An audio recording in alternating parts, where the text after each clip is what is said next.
Hoxe imos a viaxar á Torre da Barreira en Riobó.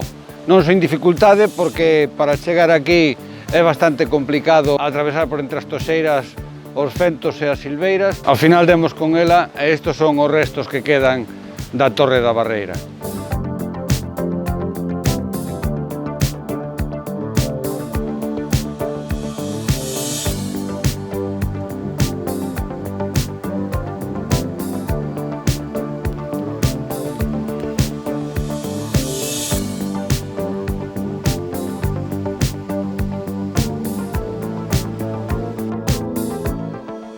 Aproximadamente 22 metros de longo e uns 17 de ancho.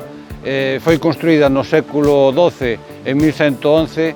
O propietario era o Reino de León con Doña Urraca, que despois o cedeu ao Arcebispado de Santiago ao arzobispo Xelmírez.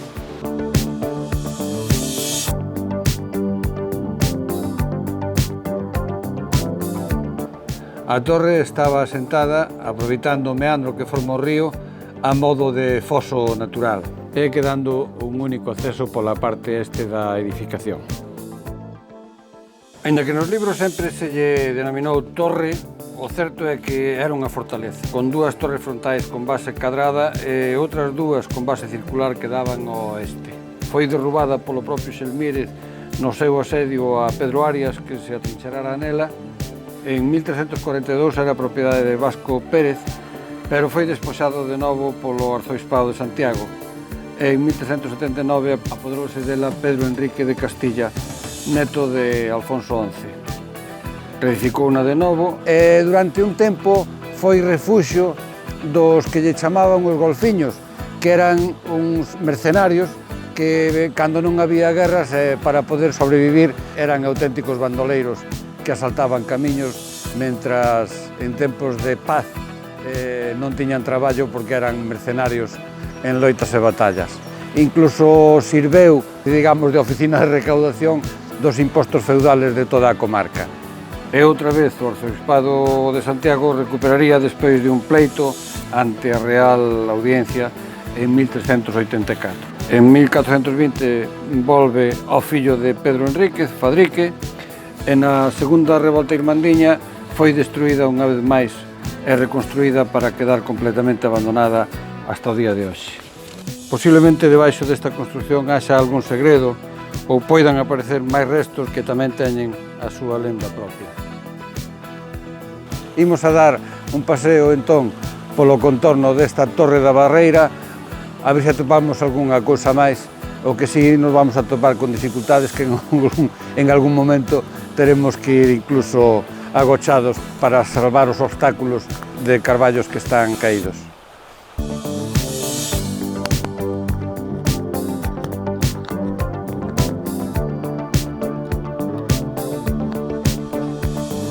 As lendas da fortaleza da Barreira falan de covas subterráneas que unían o río con algunhas dependencias do castelo e incluso tamén dunha doncella que foi secuestrada por un xigante e aproveitou a fortaleza para escondela ali.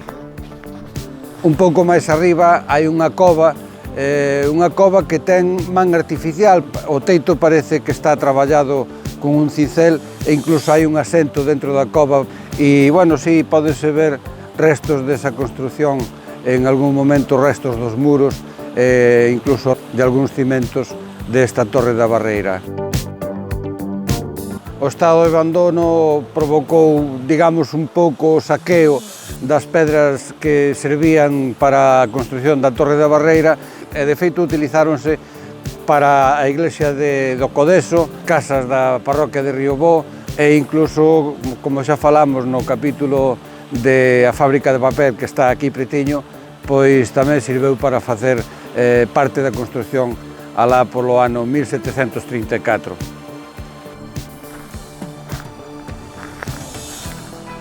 Como se ve que a vegetación está invadindo prácticamente todo ese espazo sin restos de que se fixera ningunha investigación por aí, habería que consultar en patrimonio hasta que punto alcanzaron as investigacións para poder catalogar de alguna maneira estes restos históricos que posiblemente garden algún tesouro, sexa a nivel patrimonial, a nivel histórico que reforcen un pouco o acontecido con esta Torre da Barreira, coa raíña Doña Urraca I de León, con Diego Xelmírez, con Pedro Arias, con Alfonso VII, co Reino de Galicia.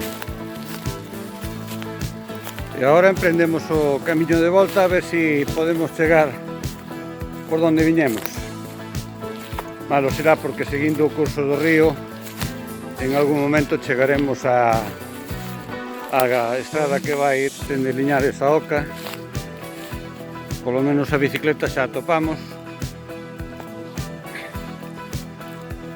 E aí está a estrada que vai xa dende o cruce de Riobó ata a fábrica de papel.